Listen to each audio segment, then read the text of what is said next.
Okey, seterusnya cikgu akan bincangkan pula mengenai potongan cukai bulanan.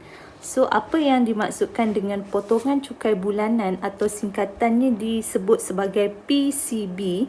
Okey, potongan cukai bulanan ni adalah pemotongan sejumlah amount daripada pendapatan kita, okey, untuk membayar cukai pendapatan. Maksudnya, pemotongan ni dibuat pada setiap bulan. Okay, sekiranya macam cikgu ada slip gaji. So, dalam slip gaji cikgu ni, sebelah kredit di sebelah kanan penyata gaji cikgu tu akan terdapat potongan dan ditulis sebagai cukai pendapatan, okay, sebanyak berapa-berapa. Okay, so maksudnya dia buat potongan ni secara sikit-sikit lah, mengikut setiap bulan. Okey, maksudnya tak adalah menjadi beban kepada seseorang individu tu untuk membayar jumlah sekaligus. Okey, macam tu.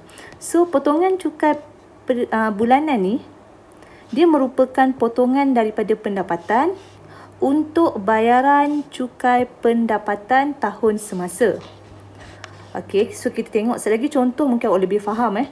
So, jumlah potongan ni, dia adalah berdasarkan jadual potongan cukai bulanan atau kaedah pengiraan berkomputer PCB.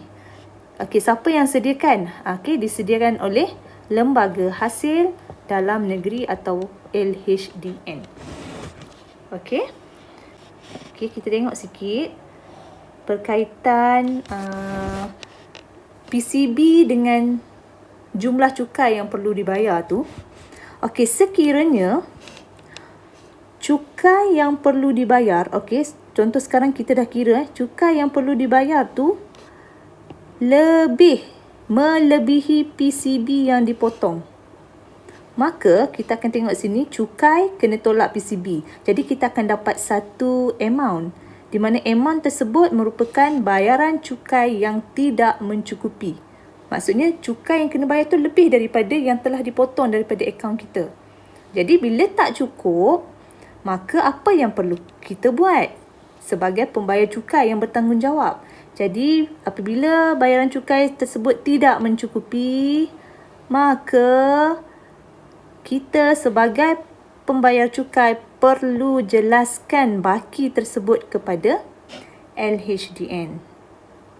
Okey?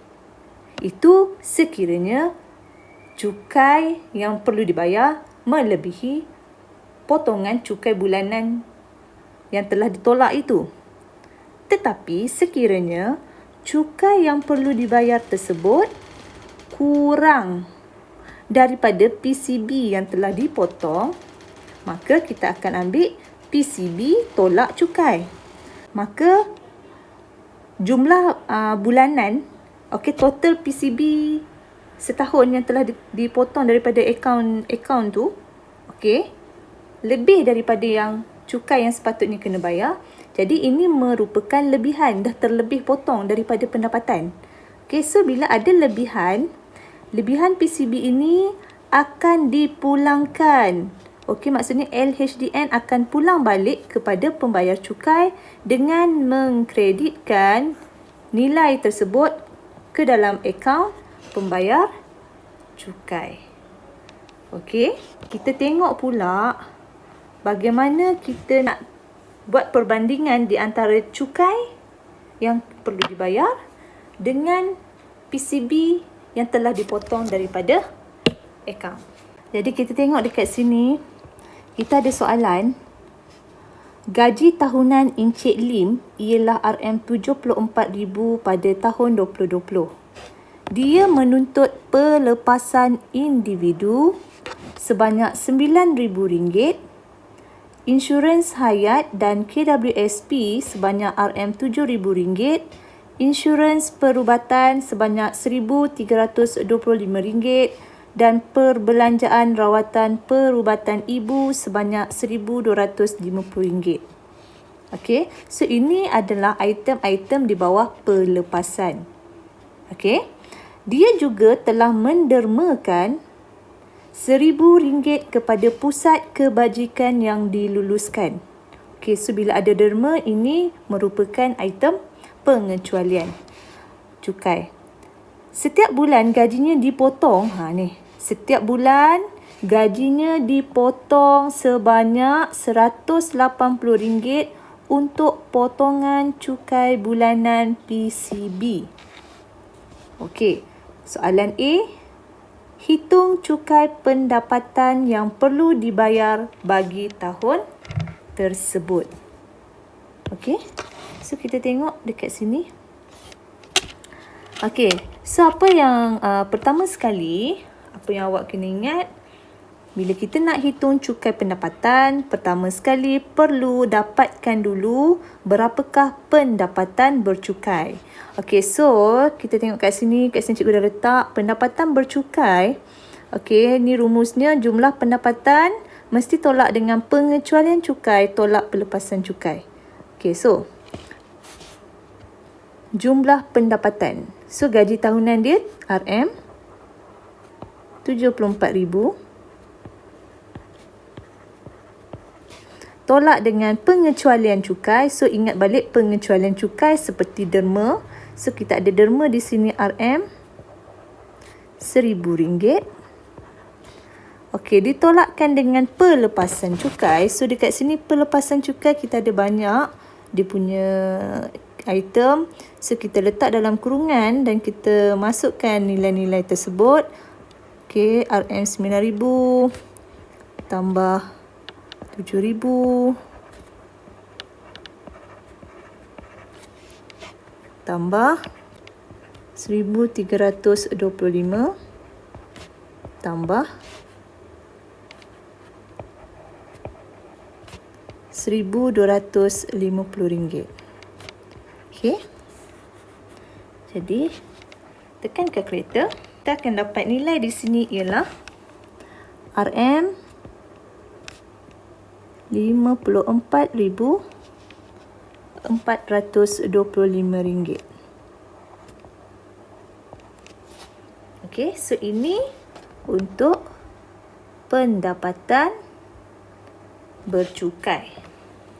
Okey, selepas dapat pendapatan bercukai, kita kena tengok jadual kadar cukai. Okey, kita kena tengok ni 54,425 ni berada pada banjaran yang mana? Okey, kita tengok 54,000. Maka 54,000 dia akan berada pada banjaran ini di antara selang 5,001 hingga 70,000 ringgit. Okey, di mana untuk 50,000 yang pertama bayarannya mestilah RM1,800. Okey, manakala bakinya perlu didarabkan dengan 14%. Okey, so ingat 1,800, 14%. So kita terus tulis berapakah cukai bagi 50,000 pertama. So tadi kita dah tengok banjaran jadual kadar cukai di mana untuk 50,000 pertama cukai yang perlu dibayar adalah RM1,800. Seterusnya, cukai bagi baki berikutnya. So, baki berikutnya kita ambil pendapatan bercukai tadi RM54,425 tolak RM50,000 darab dengan 14%. Okey. So tekan kalkulator, maka awak akan dapat nilai di sini adalah sebanyak RM RM619.50. Okey. So ini cukai yang kita kira, belum lagi tolak rebat. So kita nak tengok dekat sini, adakah Encik Lim layak mendapat rebat? Ada tak rebat kat sini? Okey, kalau kita tengok zakat, memang Encik Lim tidak membayar zakat. Lepas tu kita tengok pula dari segi pendapatan bercukai, adakah pendapatan bercukainya kurang daripada 35,000? Ini tidak kan? Bila kita tengok pendapatan bercukainya adalah melebihi RM35,000. maka layak tak dia mendapat rebat cukai? Layak tak? Tak layak kan? So maksudnya tidak layak mendapat rebat cukai. Okey, so kita teruskan pengiraan. Maka cukai pendapatan yang perlu dibayar oleh Encik Lim samaan dengan RM RM1,800 tambah RM RM619.50. Tolak rebat. Rebat ada tak? Tak ada. RM kosong. So, pengiraan ini mendapat hasil sebanyak RM RM2,419.50. Okey. So, inilah cukai pendapatan yang perlu dibayar oleh Encik Lim. Okey, so ini bagi menjawab soalan A. Okey, soalan B kita tengok. Adakah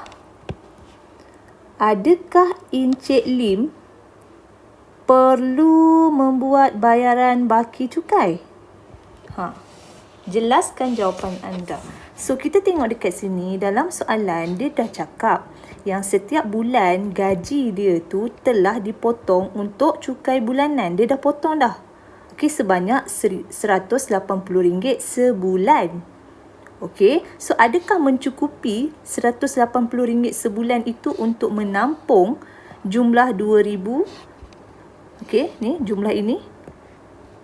RM2,419.50 ini. Adakah menampung? So, sekiranya bayaran cukai itu tidak cukup, maka dia kena bayarlah baki.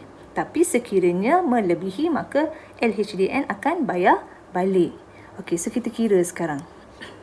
Kita pergi kepada soalan B. Okey, untuk soalan B, dia tanya cukup ke tak cukup. Kalau tak cukup, maka Encik Lim kena bayar lagi lah baki. So, nak kira cukup ke tak cukup, first kali kita kira dulu.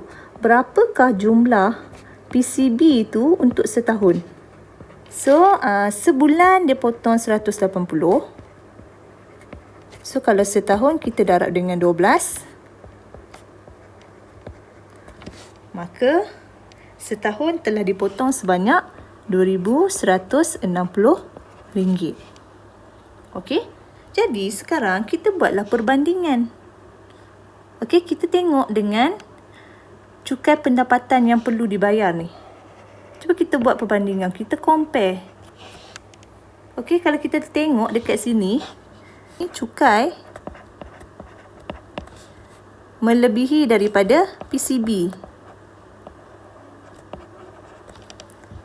So, apabila cukai melebihi daripada PCB, maka cukai dibayar tidak mencukupi. So, apabila cukai yang dibayar tidak mencukupi, kena kira dulu berapa banyak yang dia tak cukup tu. Okey, sebanyak kita ambil cukai RM2,419.50 tolak dengan 2,160. Maka tidak cukup lagi sebanyak RM259.50.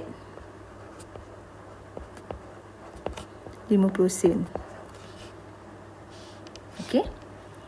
Jadi, yang tak cukup ni apa yang Encik Lim kena buat? Maka Encik Lim perlu membuat bayaran sebanyak RM259.50 kepada LHDN. Kerana apa? Kerana jumlah PCB yang dipotong tidak mencukupi. Okey? Macam tu. Okey. So, boleh faham maksud PCB, apa maksud PCB, apa maksud cukai. So, awak dah boleh buat perbandingan lah So, sekiranya cukai lebih, PCB kurang, apa nak kena buat. Apabila PCB lebih, cukai kurang, apa nak kena buat. So, itu awak kena tahu. Okey.